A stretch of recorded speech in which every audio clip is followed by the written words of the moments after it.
परमात्मा को पाने तथा उसका वास्तविक लाभ प्राप्त करने के लिए पवित्र बाइबल में प्रमाण है कि प्रभु ने मनुष्य को अपना ही स्वरूप बनाया। 6 दिन में सृष्टि रचकर 7वें दिन विश्राम किया।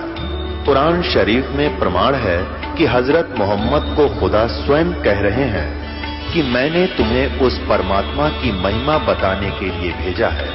वो परमात्मा कबीर है जिसने 6 दिन में सृष्टि रची तथा 7वें दिन तख्त पर जा विराजा। उसकी खबर किसी बाखबर से पूछकर तो देखो। कृपया अवश्य सुनिए जगत गुरु तत्वदर्शी संत रामपाल जी महाराज के अमृत वचन। दर्शकों, आज का मानव समाज भौतिक ज्ञान में भले ही कितना भी शिक्षित क्यों न हो गया हो, लेकिन जब बात आध्यात्मिक ज्ञान यानी तत्व ज्ञान की आती है तो मानव का ज्ञान शून्य हो जाता है। इसलिए वो तत्व ज्ञान के अभाव में पारंपरिक शास्त्र विरुद्ध साधना करता है। आज हम एक ऐसे ही श्रद्धालु का अनुभव सुनाने जा रहे हैं। दर्शकों, ये हैं राजू जी, जो पहले एक गुरु बनाकर अपनी पारंपरिक शास्त्र विरुद्ध साधना किया करते थे, जिसे करते करते भी इनके जीवन से कोई कष्ट दूर नहीं हुआ।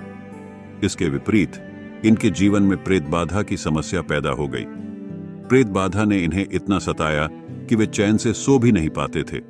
इसके समाधान के लिए वे अपने पारंपरिक गुरु के पास भी गए, लेकिन उससे भी कोई लाभ न हुआ।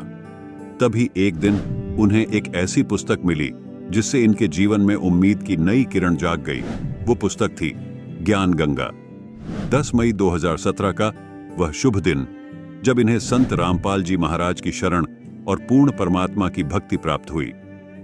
संत रामपाल जी महाराज से नाम दीक्षा लेते ही उनके जीवन से शारीरिक समस्या और प्रेत बाधा की समस्याएं जड़ से खत्म हो गईं। संत रामपाल जी महाराज से नाम दीक्षा लेने के बाद जब इनके पारंपरिक गुरु ने इन पर प्रेत बाधा छोड़नी चाहिए, तो प्रेतों ने भी संत रामपाल जी महाराज की शक्ति के सामने घुटने टेक दिए। इस अनुभव से यह सिद्ध होता है कि पूर्ण संत की शरण में आने से तथा पूर्ण परमात्मा की भक्ति करने से मानव के तीनों ताप भी समाप्त हो जाते हैं और पूर्ण मोक्ष की प्राप्ति भी होती है।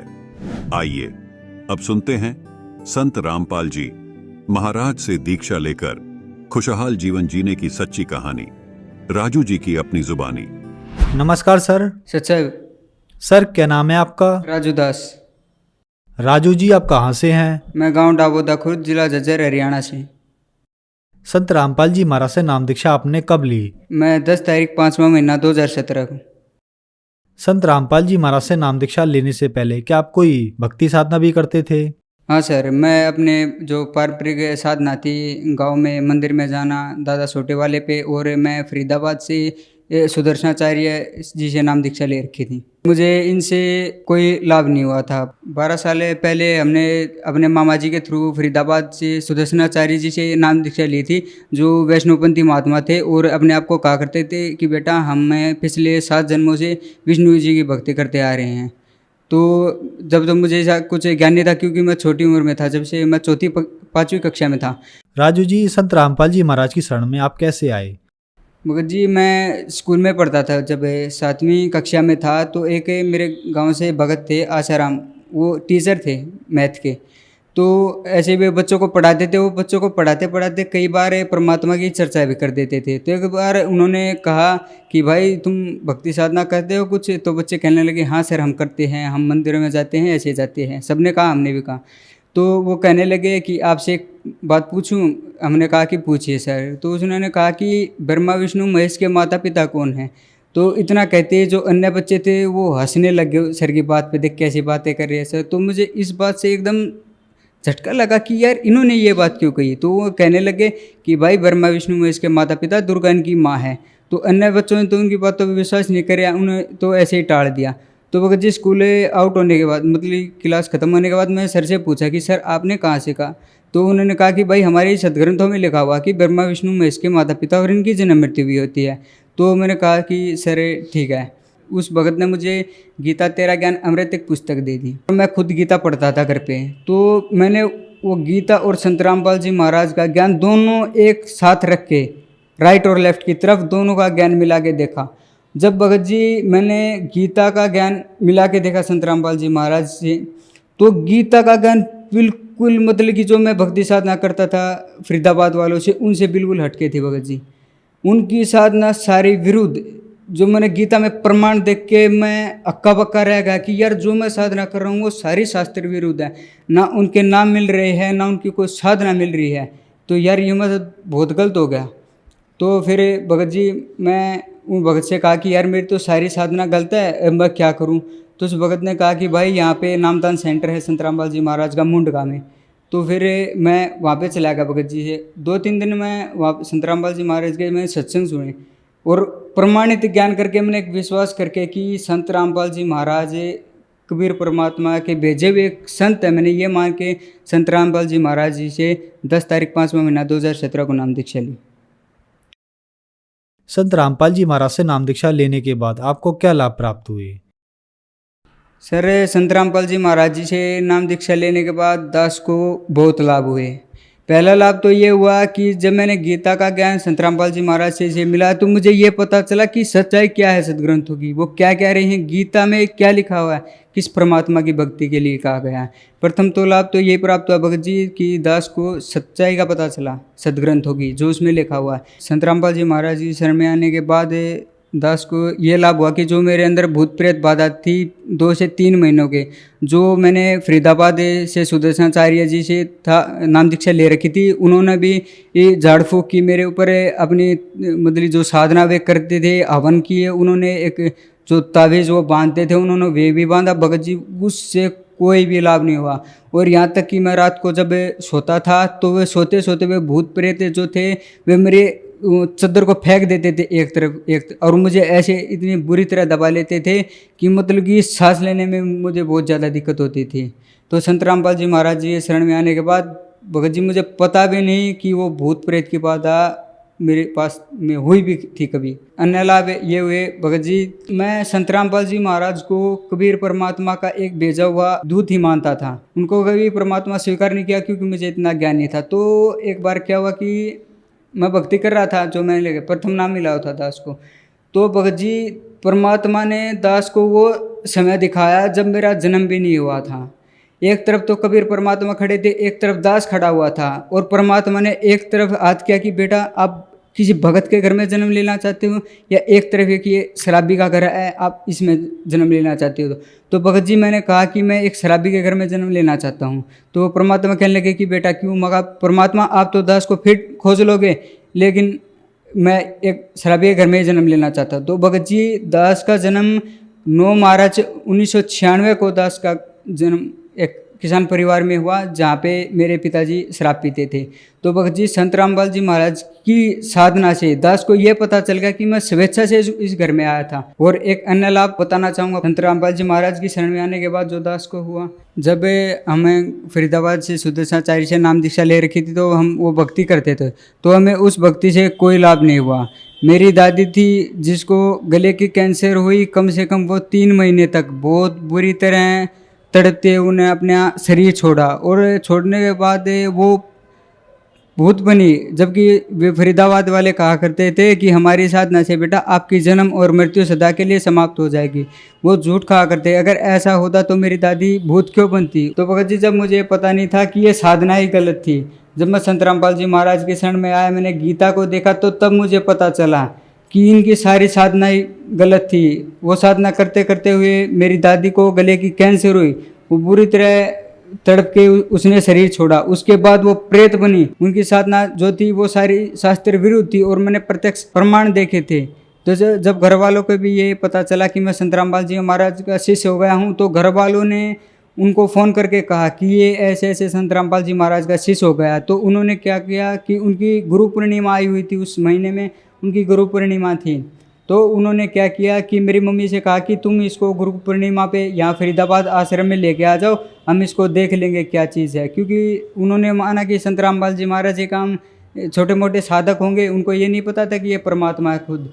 तो मैं अपनी मम्मी के साथ वहाँ उनके फरीदाबाद आश्रम में चला गया। तो मुझे नहीं पता था कि उन्होंने पीछे से क्या षड्यंत्र रचा हुआ था। तो मैं ऐसे ही मंदिर में प्रवेश कर गया, और दास को जब प्रथम नाम मिला हो तो मैं उसका सुमरण करता रहा, तो सुमरण नहीं रोका मैंने। तो बिना किसी तकलीफ के मैं वापस घर भी आ गया। तो घर पे आने के बाद शाम को घर वालों से फिर उस सुमनलता जी से बात हुई, जो उनकी एक शिष्या थी जो नजफगढ़ प्रेमनगर 7 नंबर कॉलोनी में रहती है।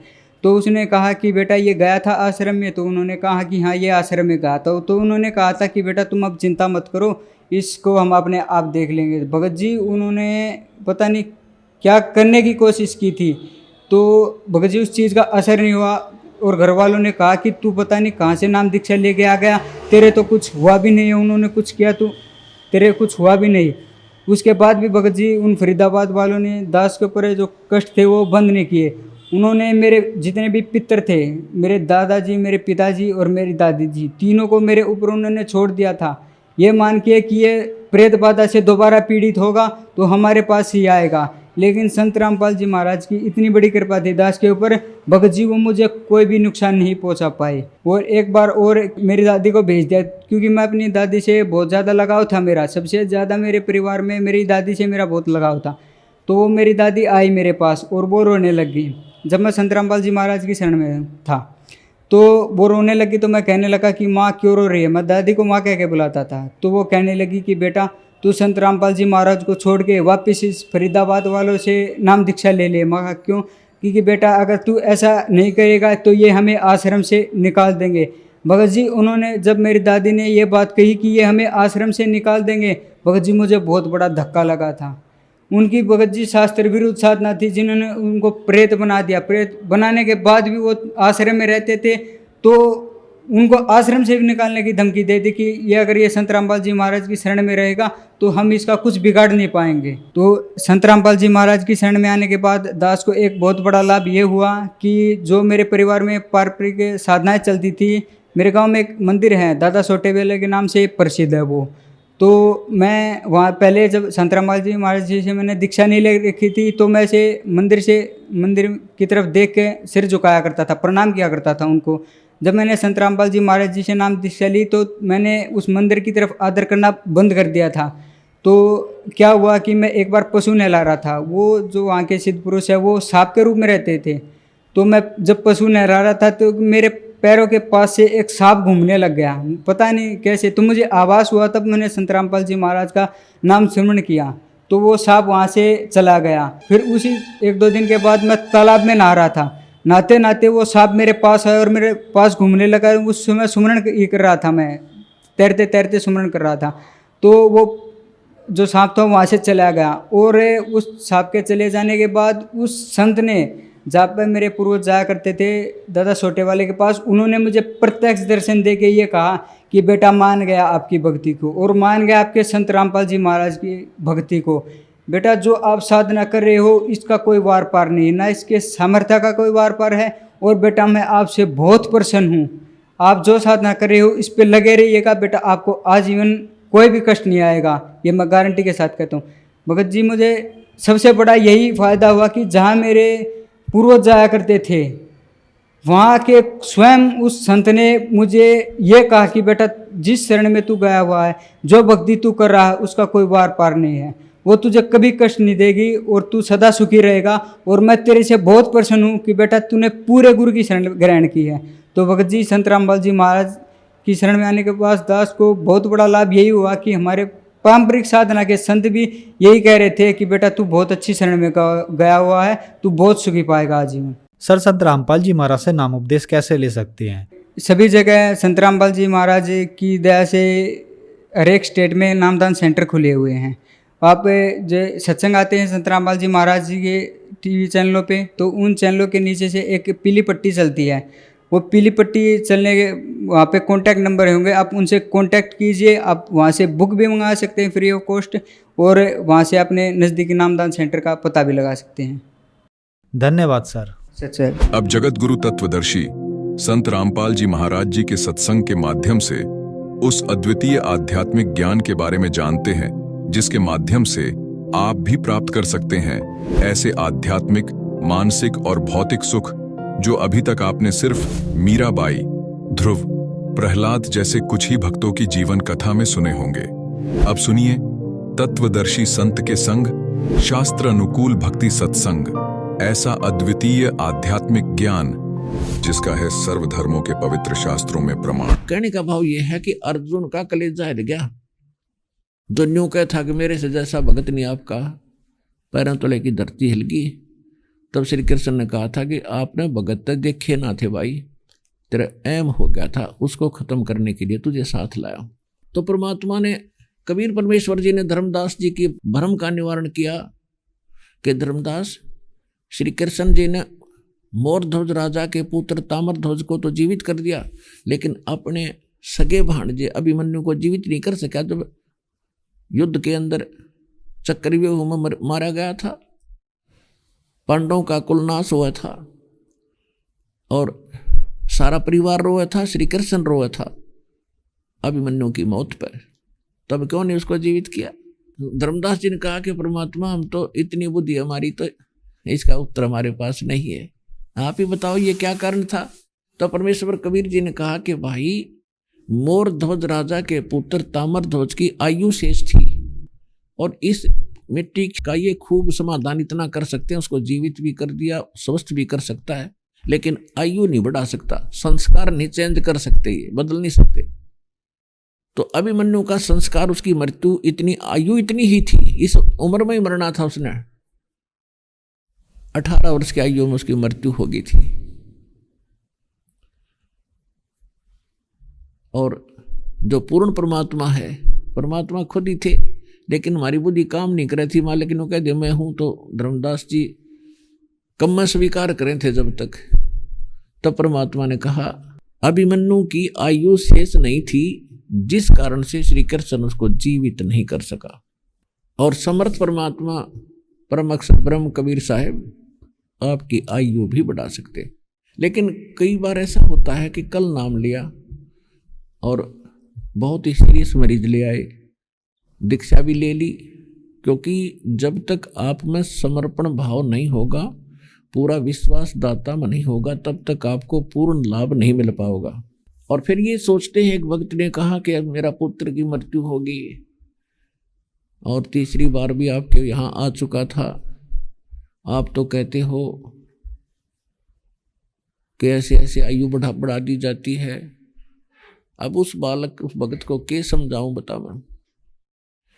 अब ये तो भगवान के गुणों में है, वो ऐसा काम करता ही करता है, लेकिन कहते हैं सतगुरु के दरबार में कमी काहे की ना, अंसा मौज नहीं पावता तेरी चूक चाकरी माँ।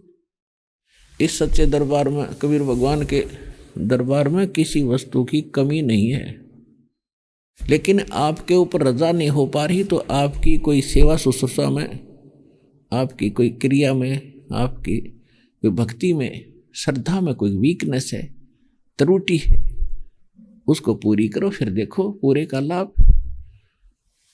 अब पुण्यात्माओं, एक ही कनेक्शन है 3 फेस का, और उसी से सबके 10-20 घरों को कनेक्शन दे रखे हैं।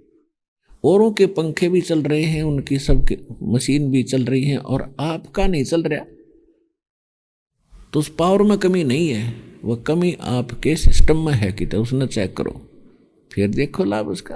तो इस प्रकार विश्वास रखो, सब तरह से प्रमाणित कर दिया कि कबीर इज गॉड, और गॉड है तो फिर गॉड वाले काम करेगा। हम तक वो लाभ नहीं पहुंच रहा, अपनी त्रुटि ठीक करो, फिर कैसे ना होगा, स्वाभाविक होगा। तो इस प्रकार फिर कमाल में यह बीमारी हो गई थी। मालिक ने बहुत कोशिश की थी, यू बालक समझे, अपने कर्म ना बिगाड़े। तो कमाल भी ये कहने लग गया था कि भाई गुरु जी की मैं जो सेवा करता हूं ना, मतलब आम भगत कह देते हैं पहले तो कि अभी कमाल, आप तो सचमुच कमाल ही हो, जो गुरु जी की सेवा आप करते हो। क्यों परमात्मा लीला कर रहे थे, थोड़े ही एज्ड हो गए थे कि अभी कोई नहीं कर सकता, आप तो बस सचमुच कमाल हो, हर काम में कमाल हो, आपकी आवाज़ भी कमाल है, आपका ज्ञान भी कमाल है, आप तो सेवा भी कमाल की करते हो गुरु जी की। हाँ बताओ, उस मालिक की हम क्या सेवा कर सकें, तो सारी सृष्टि की सेवा करते हैं। पर हमारी बुद्धि कमजोर थी, इसलिए हम मार खाते रहे। पहले आपकी बुद्धि को उठाया जाता है कि ताकि फिर फेल ना हो जाओ तुम। तो कई बार वो परमात्मा के सामने कह देता था, या सेवा इस पर ना हो, मैं करूंगा आपकी। तो परमात्मा ने कहा भाई ठीक है। फिर एक दिन क्या हुआ ये सम्मन और नेकी और सेऊ, ये 3 सदस्य थे एक घर में। सम्मन और नेकी, इनका ये पति पत्नी थे। सम्मन पुरुष था, नेकी उसकी पत्नी थी, और सेऊ इन दोनों का पुत्र था। 10-12 वर्ष का बालक हो गया था, ज्ञान को खूब समझता था। अब सम्मन और नेकी दोनों मनियार थे। मनियार, पहले मनियार और मनियारी दोनों सेवा करते थे अपनी मजदूरी, और गांव में नगर में बहनों को चूड़ियां पहना करते थे। पहले काफी चूड़ियां पहना करते थे। चूड़ी भी दूसरी होती थी, वो कांच की, वो 2 महीना में टूट जाती, वो फिर डिमांड होया करती। आजकल तो प्लास्टिक की चल गई, एक बार पहन ले 2 साल बहुत है। ये मनियार भी फेल हो गए। तो उसमें वो क्या करते थे, अब देखो, काया तेरी है नहीं, ये माया कहाँ से हो, उद्यम करे और नाम जपे, मनुष्य कर्म है 2। उद्यम माने अपना काम भी करे और नाम भी जपे, ये है मनुष्य के 2 काम। तो वो क्या करते थे, जहां पर सम्मन जाता था, बहनों को चूड़ियां पहनाता था, 5-4 बहनें और बैठ जाती थी इंतजार में, इसके बाद मैं पहनूंगी। तो उनको चूड़ियां पहनाता और भगवान की चर्चा कराया करता कि परमात्मा आए हैं, काशी के अंदर भगवान आए हैं, हम वो गुरुजी हैं हमारे, ऐसे ऐसे सुख दिए हैं। सिकंदर लोधी का जलन का रोग ठीक कर दिया, उन्होंने कोई पर नहीं हुआ था। तो सभी मानते थे इस बात को कि राजा बड़े दुखी रहते हैं। फिर ये पता चला कि किसने किया, कि हमारे गुरुजी ने ठीक किए, वो आशीर्वाद देते ठीक हो गए। रामानंद जी का शिष्य काट दिया था इसने, सिकंदर लोधी ने, ब्राह्मण का, और वो हमारे गुरुजी ने जीवित कर दिया। एक कमाल नाम का लड़का जीवित किया, एक कमाली नाम की लड़की कब्र से खोद के जीवित की। भगवान आए हैं, आप भी नाम लो, कभी यहाँ होंगे जब आपको बताएंगे हम। तो बहनें सुनती थी। अब उनको कहाँ इतनी अकल आवत थी जीव को, वो ठीक है बैठी बैठी सुनती रहती, कोई यस कर देती, कोई नो, ना भाई नो थोड़ी हुआ करे, ऐसे कहाँ होता है, कुछ कहाँ भी भर लेती थी उसका। वो फिर अपना फर्ज पूरा करते ही रहते थे कि भगवान की चर्चा भी चले और अपना काम भी करता रहो, मेरे कर्म बनते रहेंगे, ना कोई और अटपट करना पड़ेगा इनके साथ बैठ के, बेबे कितकी है, क्या नाम है, कितने बालक हैं, इस तरह बातें करनी पड़ती है चूड़ी पराते। तो चर्चा करता रहता अपना कर्म बनाने के लिए। को मानना उसका भला, ना मानना वो अपनी मर्जी, उसके कर्म संस्कार उसके साथ हैं। उसी प्रकार नेकी भी मनियारी का काम कराया करती थी, वो भी से बहनों को यही चर्चाएं सुनाया करती थी इसी प्रकार की। तो सब ऊपर से तो सुन लेते थे, अंदर से कहते थे इस मनियारी का दिमाग खराब हो रहा है, उसने दानक ने दुला है ना, भगवान बताओ ये है क्या कोई बात हुई है। अंदर से बाद में जो डिस्कस कर चलती है सुन के कोई बात, वो ऐसे करती थी। अब उधर से सेऊ जो था बच्चों में खेला करता था, और वो भी चर्चा कराया करता बच्चों में कि हमारे गुरुजी एक बार वहां गए थे, वीर सिंह बघेल के यहाँ गए थे, राजा थे काशी के, सिकंदर लोधी के घर गए थे, उनको ऐसे ठीक कर दिया, उसको ऐसे कर दिया। तो बच्चे कहने लगे कि तुम्हारे घर भी कभी आते हैं तुम्हारे गुरुजी? तो सेऊ ने कहा कि हमारे घर तो अभी नहीं आए हैं। तो फिर तुम्हारे गुरुजी तो राजाओं के जाते हैं, तुम जैसे गरीबों को थोड़े आते हैं, वो गुरु थोड़े, गुरु तो सबको समान दृष्टि से देखते हैं, छोटे छोटे बालक, काल प्रेरणा करता है उनमें। अब सम्मन सेऊ को यह बात खटक गई, हमारे घर नहीं आए, गुरुजी आ जाए तो मैं इन बच्चों का मुंह बंद कर दूं कि हमारे गुरुजी ऐसे नहीं है जैसा तुम समझते हो। तो उसने एक दिन माता पिता से प्रार्थना की, दोनों बैठे थे, और सेऊ ने कहा, हे पिताजी, हे माताजी, परमात्मा गुरुजी अपने घर कब आएंगे? तो वो कहने लगे, बेटा परमात्मा के बहुत घने शिष्य हो गए, वो किस किस के घर जाएंगे बेटा, और ये समझ भगवान अपने साथ है, गुरुजी दूर थोड़े ही है।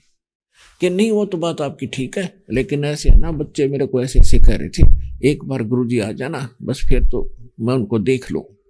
अब बालक का तो इतनी बुद्धि होती है। सम्मन कहने लगा, बेटा ऐसे बातें नहीं होया करती, समाज को देखकर नहीं चला जाता बेटा, कहने दो उनको, हमारे गुरुदेव ऐसे नहीं है, उनको मौका लगेगा वो सबके पास पहुंच जाएंगे। टाइम नहीं मिलता उनके पास, संगत ज़्यादा होगी है, बहुत कुछ सत्संग करने पड़ते हैं। फिर भी वो बच्चा था, बार बार यही कह रहा था पिताजी बस एक बार गुरुजी आ जाना, बस फिर तो मैं गली में निकलन तो हो जाऊं। ये बालक था, उसने इतनी बुद्धि नहीं थी कि भाई समाज को देख के प्रेस्टेज भगत नहीं बढ़ाना चाहिए, वो तो बच्चा था। इतनी बातें कर ही रहे थे और सेव की आंखों में आंसू आ रहे थे। वो एक करट ला रहा था कि बच्चों को कल क्या जवाब दूंगा मैं, हमारे गुरुजी ऐसे नहीं है कि वो गरीबों के नहीं आते हों, और वो कहते हैं राजा राजा के यहाँ जाते हैं तो उन्हें कथाएं सुनाइए। इतने में क्या हुआ कि उधर से परमात्मा अंतर्यामी थे। कमाल बैठा था और एक वाजिद नाम का मुसलमान राजा था, वो भी एक ऊंट के मर जाने से उसमें प्रेरणा होगी कि भाई ऊंट मर गया चलता चलता मेरे काफिले में, तो क्या जीवन है जीव का। उसने पूछा क्या हम भी ऐसे मर जाएंगे? तो सलाहकार भगत लोग संत साधु होते हैं, राजा की मंडली में होते थे, अब तो नहीं होते इनके पास। तो उन्होंने बताया महाराज ये तो सृष्टि कर्म है, एक दिन सबने मरना होगा। तो वाजिद जी ने कहा क्या मैं भी मरूंगा? अब वो थोड़े से रुक कर बोले कि जी देखो यहाँ तो कोई रहा नहीं, एक दिन सबने जाना है। राजा को सीधा नहीं कहा जा सकता, तो भी मरेगा और नाराज भी हो सके कि यहाँ तो जी कोई रहा नहीं, एक दिन सबने जाना है, विधान है भगवान का। कहीं जा रहा था राजा काफिले में, रास्ते में ऊंट मर गया, काफिला रुक गया क्योंकि घाटी से गुजर रहे थे, उसके गिर जाने से वो रास्ता रुक गया। राजा का काफिला बिना आज्ञा के रुक जाए तो उसको बहुत गुस्सा होता है। उसने खुद जाकर देखा कैसे ब्लॉक हो गया रास्ता मेरा। तब देखा कि आंख भी ठीक, ऊंट की कान भी ठीक, टांग भी ठीक, ये मरा कहाँ से? तब उन्होंने बताया जी जीव इसके अंदर था, उसका संस्कार पूरा हुआ, अपना पूरा करके चला गया, यह तो मिट्टी पड़ी है, क्या मैं भी ऐसे ही मरूंगा? तब उन विद्वानों ने बताया जी एक दिन सबने जाना है।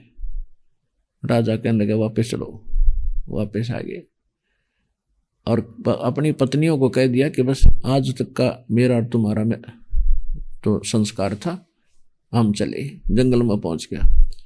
अब जंगल में क्या भगवान बैठा पाओगा? कोई पशु थोड़ा है गुड़ा कि तो घूमता फिरता पा जाएगा। भगवान तो भगवान के तरीके से ही मिलेगा। तो फिर वो जंगल में झोपड़ी गाल कर बैठ गया। तो वहां भी परमात्मा पहुंचे। लंबी कथा है, वो ना बढ़ाऊं, तो उसको समझाया बुझाया। उस समय मालिक आए हुए थे स्वयं, तो फिर वो उसको समझा बुझा कर ज्ञान हुआ, तो मालिक के साथ रहने लग गया। तो कहने का भाव ये है पुण्यात्माओं, वो वाजिद और कमाल और भी बैठे थे। तो उन्होंने उनसे कहा भी मैं ऐसे ऐसे भक्तों के यहाँ जाऊंगा, कुछ भक्तों से मिल के आना है, कौन सा चलेगा? तो कमाल कहता जी मैं तो जरूर चलूंगा, मेरे बगैर तो आपकी सेवा नहीं होगी। तो वाजिद भी कह रहा था जी इसके सा कमाल जैसा भक्त नहीं हो सकता, ऐसा सेवादार नहीं मिलेगा। परमात्मा बोले ठीक है तुम दोनों चलो, तुमने दिखाता हूँ भगत किसे होते हैं। वो दोनों, वो और साथ में परमात्मा कबीर जी, उधर से वो चर्चा कर ही रहे थे। उधर से आकर उन्होंने बाहर का, गरीब बहुत थे, नेकी और सम्मान, इतने गरीब थे कभी कभी तो अन्न भी नहीं होता था इनके पास, लेकिन भगत एक नंबर के थे।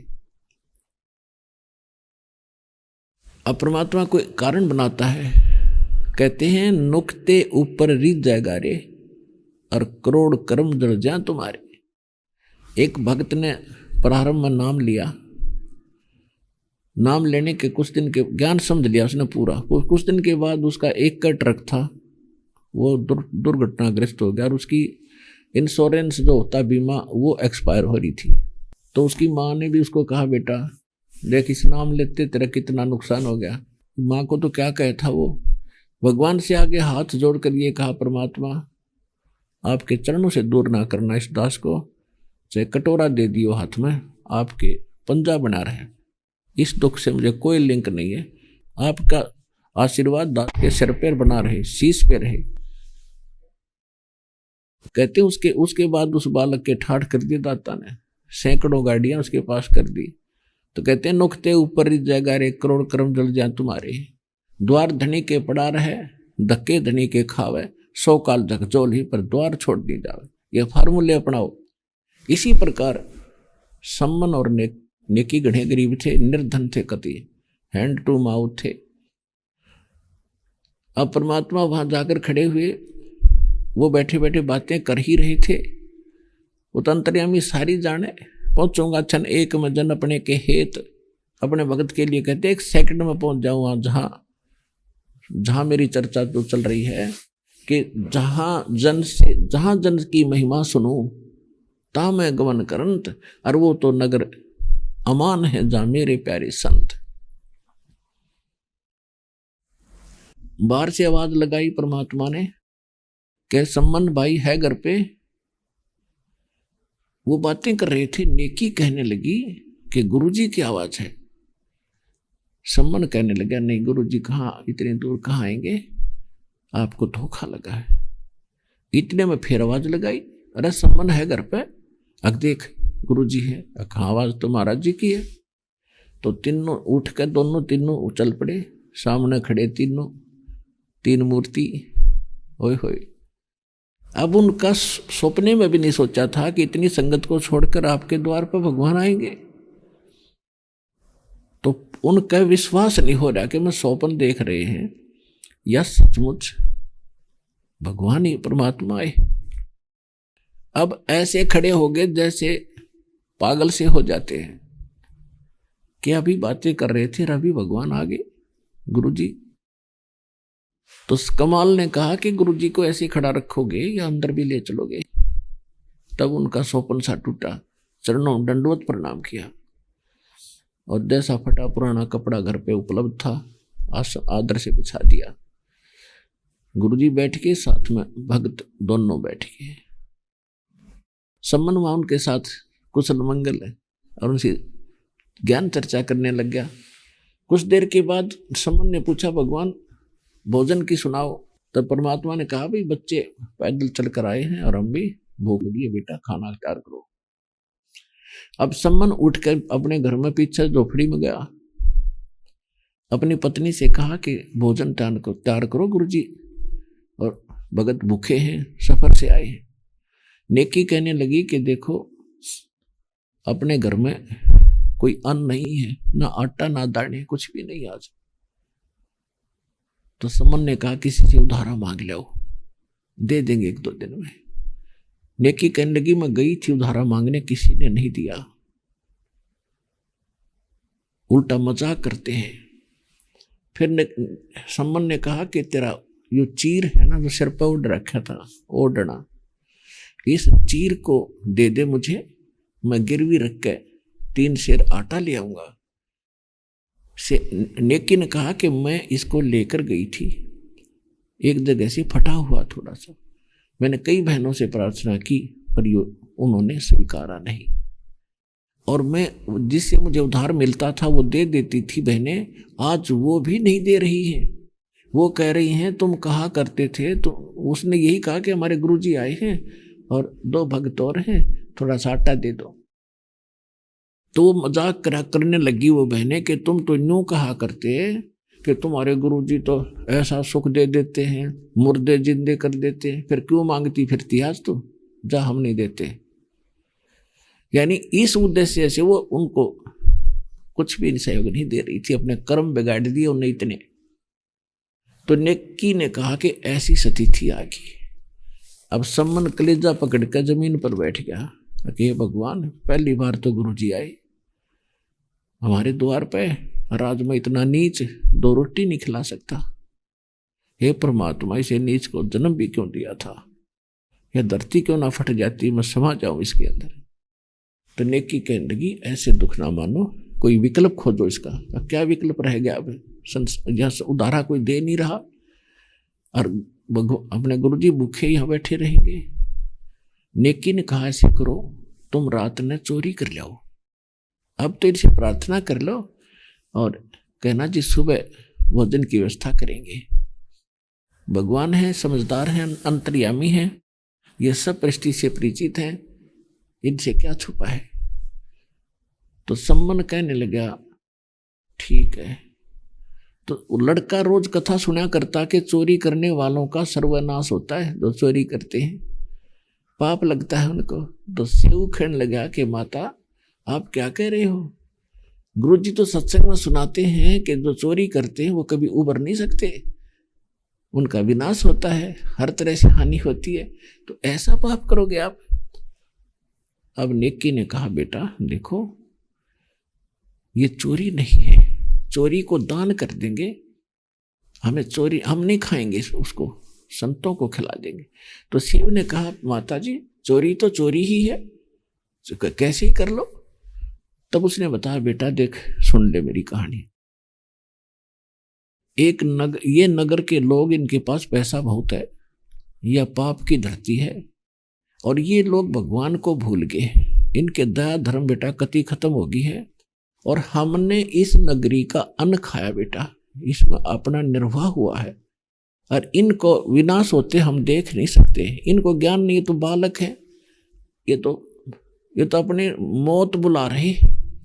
फिर कथा सुनाई कि एक नगर में एक बहुत निकम्मे टाइप के लोग हो गए थे, जहां धन घना होगा पुण्यात्मा वहीं पर बुद्धि भ्रष्ट होगी प्राणी की, ये सत्कर्म मान लेना। परमात्मा हमेशा अधिकतर गरीबों के साथ होता है, क्योंकि गरीब के अंदर चाह मालिक की रहती है, पल पर उसको याद करता है, आपदाएं आती हैं तो भगवान को ही वो प्रार्थना करता है अपने संकट निवारण के लिए।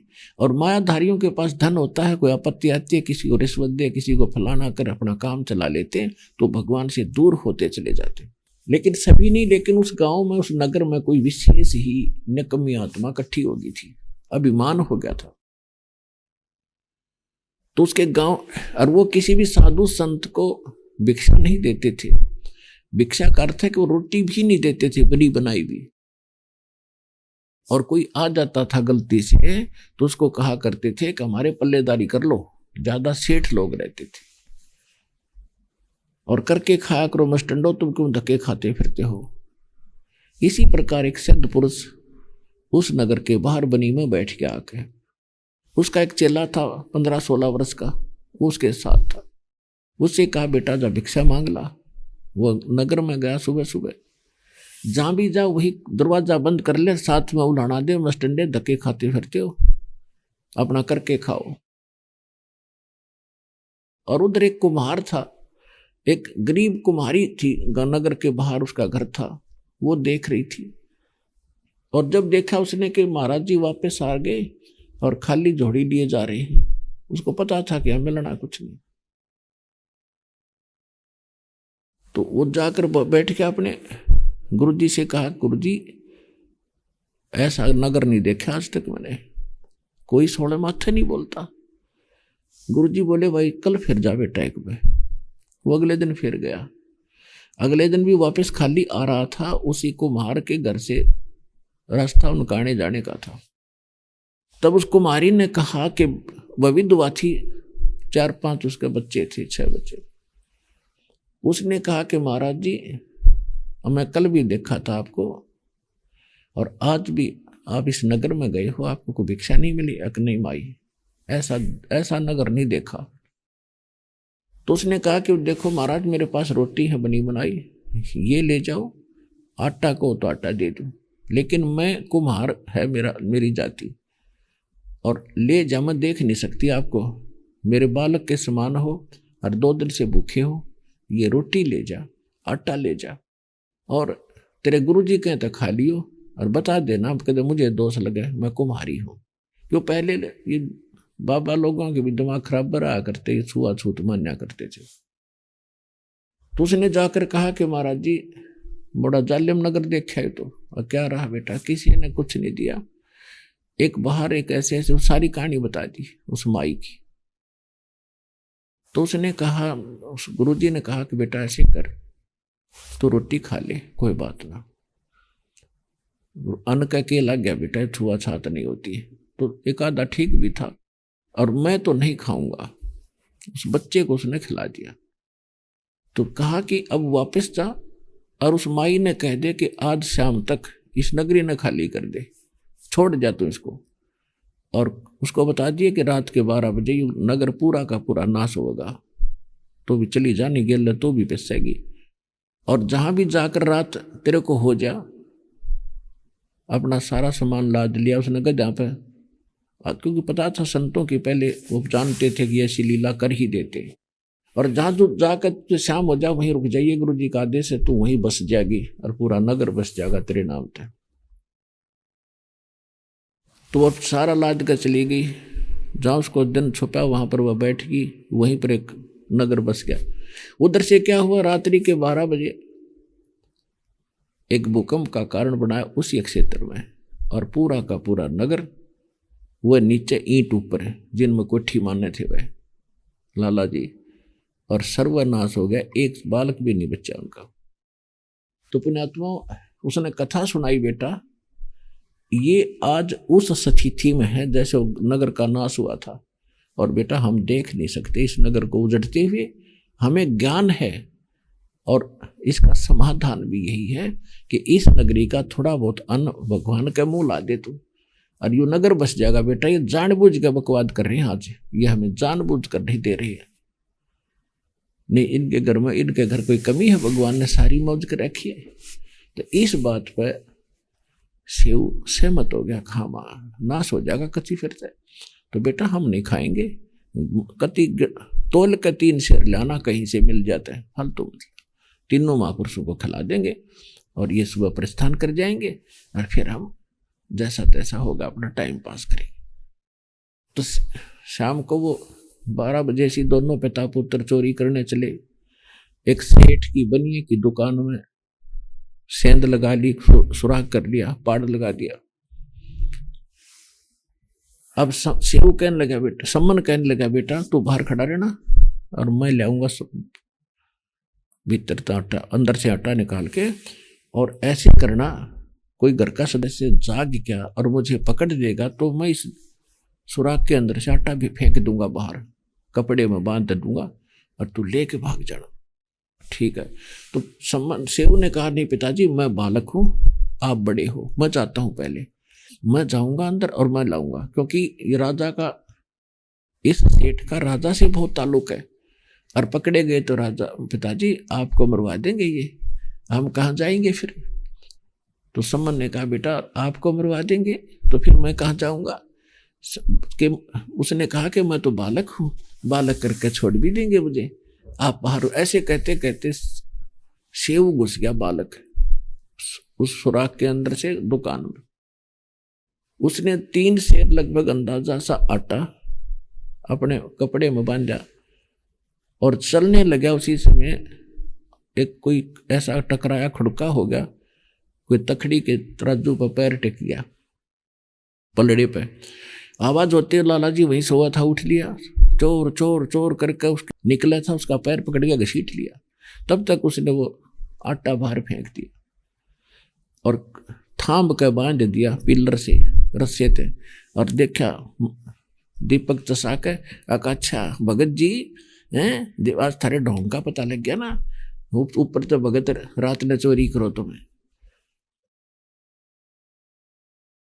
तो शिव ने कहा, लाला जी ऐसी बात नहीं है, हम आज भी भक्त हैं, हमारे ऐसे ऐसे गुरुजी आए हैं घर पे और उनके लिए कोई आहार नहीं मिल रहा था, और आज हम चोरी करके ले जाते, एक दिन तुम्हें दे कर जाते, ऐसे ही चाहे मोबाइल से डाल कर जाते तुझे बिना बताए। ये हमारा निर्णय था, फैसला था। ने बोला क्यों बात बनावे, कल पता लग जाएगा, राजा के पेश करूंगा। और अब तो पता लग गया ना, तुम्हारे गुरुजी आते यही चोरी कराते, तुमने पहले चोरी नहीं किया। असली जड़ तो वो हैं, राजा को उनके राजा के सामने उनकी आज देखना क्या हालत होगी, उनको फांसी तोड़वाएंगे। अब ने शिव ने सोचा या और बात बिगड़ गई, भाई तो जुल्म होगा, रोटी तो खिला नहीं सके गुरुजी को, और देख कितनी आपत आ गई। अब उधर से जब सम्मन पहुंचा, नेकी ने पूछा कि बच्चा कहाँ है, कि बच्चा बाणिये ने पकड़ दिया सेठ ने। अब उसके दिमाग में यह आई कि राजा, इस सेठ की पहुंच राजा तक है, और ये हमें तो दंडित करेगा, लेकिन गुरुजी को मनमाने के सजा दुआ देगा, और ये तो नाश हो गया बात का। तब अपने अपने पति से कहा, एक माँ, देखो पुण्यात्मा विचार करना, कहते नुक्ते ऊपर रिझ जाएगा रे, करोड़ कर्म जल जाए तुम्हारे। उस माँ ने ये कहा कि ये तलवार ले जा और किसी तरह बेटे का सिर एक बार सुराख से बाहर निकलवा लेना और शीश काट लिया लड़के का। समन बोला इसका मतलब नहीं समझा, तो नेकी ने कहा कि क्या होगा, लड़के का जब सिर कट जाएगा तो वो धड़ उसके पास रह जाएगा, क्योंकि पैर बांध कर रखेगा वो। फिर उसको भय बनेगा कि 302 का मुकदमा तेरे पर बनेगा, और वो क्या करेगा, उसको कहीं फेंका होगा, उसको शव को, फिर उसने ठा लाएंगे हम, और शीश उसके पास रह गया तो फिर दिक्कत हो जाएगी, लोग पहचान लेंगे और बात बिगड़ जाएगी। तो इस बात का सम्मान कभी समझ में आ गई, तलवार लेकर चल पड़ा। अभी आपने सुने जगत गुरु तत्वदर्शी संत रामपाल जी महाराज के मंगलमय सत्संग प्रवचन। आइए अब सुनते हैं उन भक्तों के अनुभव जिन्होंने संत रामपाल जी महाराज के प्रमाणित ज्ञान से प्रभावित होकर नाम दीक्षा लेकर अनेकों लाभ प्राप्त किए। दर्शकों, वर्तमान समय में हर शिक्षित युवा आर्थिक धन लाभ के लिए प्रतिस्पर्धा की दौड़ में भाग रहा है, लेकिन ये दौड़ व्यक्ति के लिए जितनी लाभकारी है उतनी हानिकारक भी साबित हो जाती है यदि प्रतिद्वंदी घातक हो जाए। ऐसा ही कुछ हुआ वरुणगढ़ जी के साथ, जो कि हरियाणा के यमुनानगर के निवासी हैं। इनको इनके प्रतिद्वंदियों ने खाने पीने की वस्तुओं में जहर तक दे डाला था, लेकिन जब इन्होंने संत रामपाल जी महाराज जी द्वारा दिए गए नाम मंत्र का जाप किया, उस नाम मंत्र के जाप करने मात्र से इनका बचाव हो गया। वरुणगढ़ जी को मारने का हर संभव प्रयास किया गया, लेकिन कहते हैं ना, जाको राखे साइयां मार सके ना कोई। इनके सिर पर सच्चे पूर्ण परमात्मा का हाथ था, इसीलिए इनका बचाव हो गया। ऐसे ही इनके भाई को भी जॉइंडिस हो गया था, उपचार करवाने से भी राहत नहीं मिल रही थी। फिर उन्होंने भी संत रामपाल जी महाराज जी से नाम उपदेश लिया, फिर वो पूर्णतः ठीक हुए। इनकी सास को भी रीढ़ की हड्डी में लाइलाज बीमारी टीबी हो गई थी। उनका भी संत रामपाल जी महाराज जी की दिव्य आध्यात्मिक शक्ति से बचाव हुआ और आज वो बिल्कुल स्वस्थ हैं। अब आप स्वयं सुनिए वरुण जी के शब्दों में उनकी दुखमय से सुखमय जीवन की कहानी। नमस्कार सर। नमस्कार जी। सर क्या नाम है आपका? मेरा नाम वरुण गढ़ है। वरुण जी आप कहाँ से हैं? मैं रहने वाला यमुनानगर, जिला यमुनानगर, हरियाणा से हूँ। वरुण जी आप अपने अनुभव बताने के लिए हमारे चैनल पर आज आए हैं, तो हम जानना चाहेंगे कि आपके गुरुजी का क्या नाम है? मेरे गुरुजी का नाम संत रामपाल जी महाराज है। जैसे कि आपने बताया कि आपके गुरुजी का नाम संत रामपाल जी महाराज है, तो संत रामपाल जी महाराज से नाम दीक्षा आपने कब ली? मैंने संत रामपाल जी महाराज जी से दीक्षा 17 अक्टूबर 2016 में ली। वरुण जी आपने क्या क्या भक्ति साधनाएं की हैं, कृपया हमारे दर्शकों को बताएं। मेरी माताजी अनंतपुर में गुरु हैं, उनसे जुड़ी हुई थी, तो मैं जब छोटा था तो उनके साथ वहाँ जाता था। तो उन्होंने ओपन हॉल में सोहम का नाम दिया था, तो मैंने तो ज़्यादा उनका सोहम मंत्र नहीं जपा, बट मुझे सोहम का नाम दिया गया था। और मेरे पिताजी जो है यमुनानगर में जंगला वाले माताजी हैं, उनसे जुड़े हुए थे, और मेरे दादाजी जो हैं वो राधा स्वामी थे, तो राधा स्वामी जी से जुड़े हुए थे, और मैं उनको सत्संग में लेके जाता था और वहाँ सत्संग भी सुनता था। इसके अलावा मैं जो पारंपरिक पूजा होती है, मंदिर जाना या गुरुद्वारे जाना, मैं गुरुद्वारे भी जाता था, मुझे गुरुद्वारे जाना अच्छा लगता था छोटे होते हुए, यही पूजा करता था बस। सर जैसे कि आपने बताया कि आप विभिन्न तरह की पूजाएं या भक्ति साधनाएं करते थे, तो फिर संत रामपाल जी महाराज जी की शरण में आने का क्या कारण हुआ? आपको क्यों लगा कि अब गुरु बनाना चाहिए? भक्ति तो आप कर ही रहे थे।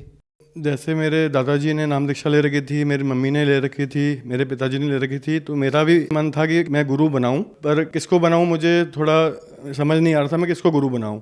तो पहले मैं राधा स्वामी जी की तरफ भी जा रहा था। मैंने 2 सत्संग भी सुने उनके, क्योंकि 3 सत्संग सुनने होते हैं तब जाके उनकी नाम दीक्षा मिलती है। तो मैं 2 सत्संग भी सुन चुका था, क्योंकि मैं दादाजी राधा स्वामी से जुड़े हुए थे, तो मैं भी उस तरफ जा रहा था। मगर मेरे मामा जी 30 साल से अनंतपुर वाले गुरुजी से जुड़े हुए थे, पर टीवी पर संत रामपाल जी महाराज जी का सत्संग सुनते थे, तो मुझे कहते थे कि संत रामपाल जी महाराज जी की पुस्तक थी ज्ञान गंगा, वो लेके आई हो, क्योंकि वो सत्संग सुनते थे, तो मुझे कह रहे थे तू वहाँ से लेके आइयो, मुझे दियो, पर मैं किसी कारणवश नहीं ला पाया। पर उसके बाद मेरा ट्रांसफ़र दिल्ली हो गया और मैं मामा जी के घर रहने लगा। तो वो मुझे कहते थे कि मुझे हिसार बरवाला लेके चल। ये 2014 की बात है। तो मैं उनके साथ रहता था, तो शर्मा शर्मी में मैं कहा चलो जी ले चलते हैं आपको। तो उनको मैं कार में बरवाला लेके गया, तो वहाँ उन्होंने नाम दीक्षा ली। जो 30 साल से अनंतपुर से जुड़े हुए थे, उन्होंने उसी दिन वहाँ जाके वो छोड़ दिया और संत रामपाल जी महाराज जी से नाम दीक्षा ली। फिर 2016 में मैं उनका सत्संग सुन रहा था, संत रामपाल जी महाराज जी का सत्संग मैंने देखा, संत रामपाल जी महाराज जी का, जिसमें गुरु नानक देव जी का प्रकरण चल रहा था। और 2016 अक्टूबर में मैंने उनसे नाम दीक्षा ले ली, संत रामपाल जी महाराज जी से। सर, जैसे कि आपने बताया कि आपने संत रामपाल जी महाराज के ज्ञान को सुन के संत रामपाल जी महाराज से नाम दीक्षा ले ली, क्या आपको कोई लाभ भी मिले संत रामपाल जी महाराज जी से नाम दीक्षा लेने के बाद? मुझे और मेरे परिवार वालों को बहुत लाभ मिले हैं। सबसे पहले लाभ तो मैं कहूँगा कि मैं यहाँ खड़ा हूँ, जिंदा खड़ा हूँ, इंटरव्यू दे रहा हूँ आपके सामने, तो वो भी संत रामपाल जी महाराज की वजह से है, नहीं तो मैं आज जिंदा ना होता। जो मेरे कॉम्पिटिटर्स थे वो मेरे से आगे निकलना चाहते थे, तो इसलिए मुझे वो अपने रास्ते से हटाना चाहते थे। तो इसलिए उन्होंने बहुत परेशान करने की, मानसिक तौर से परेशान करने के लिए मुझे चाय में, पानी में स्ट्रेस की दवाई देने लग गए। उसका मुझे पता ऐसे चला कि स्मार्ट वॉच होती है आजकल, तो वो उसमें जो चेक करते हैं, स्ट्रेस चेक करते हैं, तो उनका हरा आता था और मेरा लाल आता था, पर मुझे उससे कुछ परेशानी नहीं होती थी। उन्होंने मुझे चाय में जहर भी डाल के दिया। तो इसका मुझे ऐसे पता चला कि जब मेरे से बात करते थे वो कि भाई देखो हम साइनाइड दे देंगे तेरे को, हम तेरी किडनी ऐसी जहर देंगे तेरे दोनों किडनियाँ फेल हो जाएंगी। तो जब वो देते थे किसी चीज़ में डाल के, तो मेरे को जैसे एक मिर्च का गुण है कि तीखा, वैसे ही जब जहर वो मैं खाया तो मेरी दोनों किडनियों में दर्द होने लग गया। तो उसके बाद मैंने गुरुजी से प्रार्थना करी कि गुरुजी आप ही मुझे बचा सकते हैं, और मैं जो गुरुजी नाम दीक्षा दी है, जो उन्होंने मंत्र दिया, मैं वो मंत्र जाप करने लगा और वो कुछ ही पल में मेरा दर्द ठीक हो गया। इसके अलावा मेरा भाई जिसको जॉन्डिस हो गया था, मेरे पास रिपोर्ट भी है। जॉन्डिस उसका इतना बढ़ गया था कि जो डॉक्टर चड्डा हैं यमुनानगर में, उन्होंने उसको चंडीगढ़ रेफ़र कर दिया था कि चंडीगढ़ जाकर पीजीआई में दिखाइए आप। जॉन्डिस में ब्लूबिन होता है, वो 26 पहुंच गया था, जो नॉर्मली 0.1 to 1 होना चाहिए, जिससे उनके लीवर और किडनियों पे भी इफ़ेक्ट आ जाता और वो फेल हो सकते थे। इसलिए उन्होंने इलाज करने से मना कर दिया और उनको पीजीआई ले जाने के लिए बोला। तब हम घबरा गए और संत रामपाल जी महाराज जी से प्रार्थना लगाई। प्रार्थना का आदेश आया कि भगवान भली करेंगे। उसके बाद एक डॉक्टर मिला जो घर आके ही इलाज करने लग गया, और घर आके उनको जो ग्लूकोज चढ़ाया और दवाई लगाई, जिनसे मेरा भाई एक 15-20 दिन में ठीक हो गया और कोई प्रॉब्लम नहीं हुई। संत रामपाल जी महाराज जी की कृपा से वो बिल्कुल ठीक है। मेरी मदर इन लॉ को भी जो है बैकबोन में टीबी की शिकायत हो गई थी। तो यहाँ तक कि मैंने जो मेरे एक दोस्त है, उसकी मम्मी को भी ये शिकायत टीबी की प्रॉब्लम थी और उन्होंने ऑपरेशन भी कराया था, फिर भी उनकी रीढ़ की हड्डी जो बैकबोन है वो गल गई और वो मृत्यु को प्राप्त हो गई। तो हम भी बहुत डर गए थे, मगर उन्होंने संत रामपाल जी महाराज जी से दीक्षा ली और वो बिल्कुल ठीक हैं आज के समय में। मैं ऑफिस में पार्टीज़ में जाता था, तो पार्टी में जो ड्रिंक करते हैं थोड़ी बहुत, मैं वो ड्रिंक भी करता था, पर गुरुजी से नाम दीक्षा लेने के बाद वो मैंने बिल्कुल छोड़ दी थी। यहाँ आके वो हमें दिखा कि ऐसा भी हो सकता है, भगवान ऐसा भी कर सकता है। भगवान जो अंधे को आंख भी दे सकता है, कोढ़ियन को काया भी दे सकता है, भगवान के गुण हैं और ये कर सकता है भगवान। तो ये यहाँ पर आकर जो भक्ति है, सही भक्ति करने से थ्योरी और प्रैक्टिकल दोनों सेम हो गए। सर, आपने कही सही भक्ति करने से थ्योरी और प्रैक्टिकल सेम हो गए। सही भक्ति विधि से आपका क्या तात्पर्य है?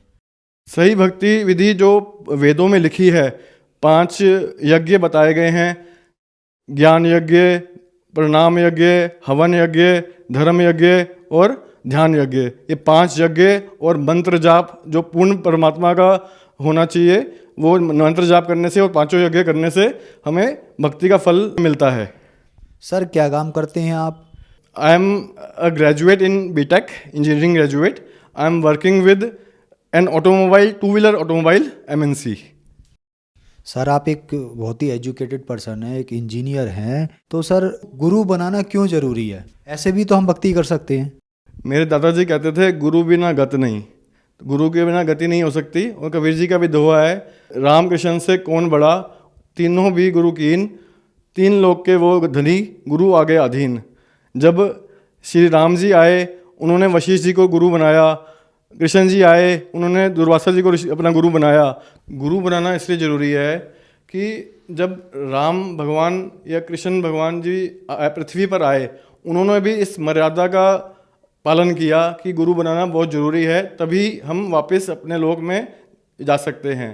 तो इसी तरह सभी को गुरु बनाना बहुत आवश्यक है, गुरु बिना गति नहीं हो सकती। इसलिए मैंने संत रामपाल जी महाराज जी को अपना गुरु चुना।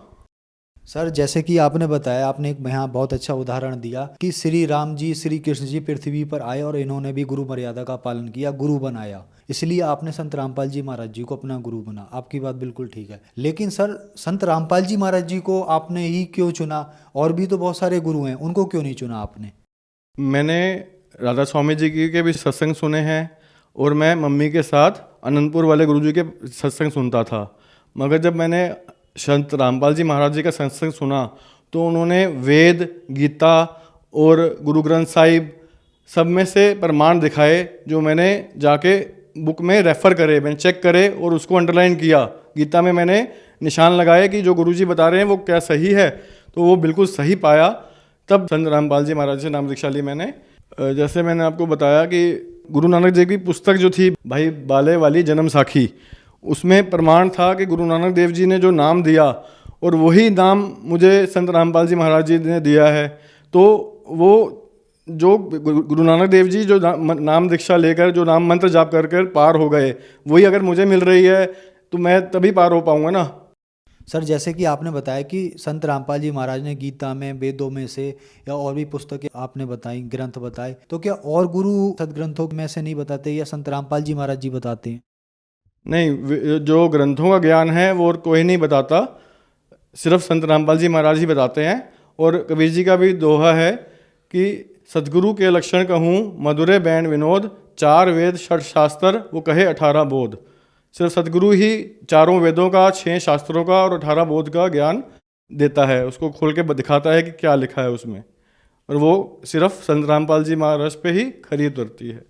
सर संत रामपाल जी महाराज से नाम दीक्षा लेने के बाद आपको बहुत लाभ मिले, आपने गुरु परंपरा के बारे में भी बताया और भी बहुत कुछ बताया। तो जो श्रद्धालु आज आपको टीवी पर देख रहे हैं और वो भी संत रामपाल जी महाराज से लाभ लेना चाहते हैं, तो उनको क्या करना होगा? आप अपने मोबाइल में संत रामपाल जी महाराज ऐप डाउनलोड कर सकते हैं प्ले स्टोर से। उसमें आप सत्संग भी सुन सकते हैं और बुक भी पढ़ सकते हैं। आपको अगर बुक पढ़नी है तो वहाँ पे फ्री में बुक ऑर्डर करने का भी ऑप्शन है। टीवी पर सत्संग आता है और नीचे पीली पट्टी चलती है, इसमें मोबाइल नंबर लिखा रहता है। आप उस नंबर पे कॉल कर कर अपने नज़दीकी नामदान केंद्र का एड्रेस ले सकते हैं और वहाँ जाके नाम दीक्षा ले सकते हैं संत रामपाल जी महाराज जी से। वरुण जी, हमारे चैनल पर अपने अनुभव बताने के लिए आपका बहुत बहुत धन्यवाद। सत साहिब।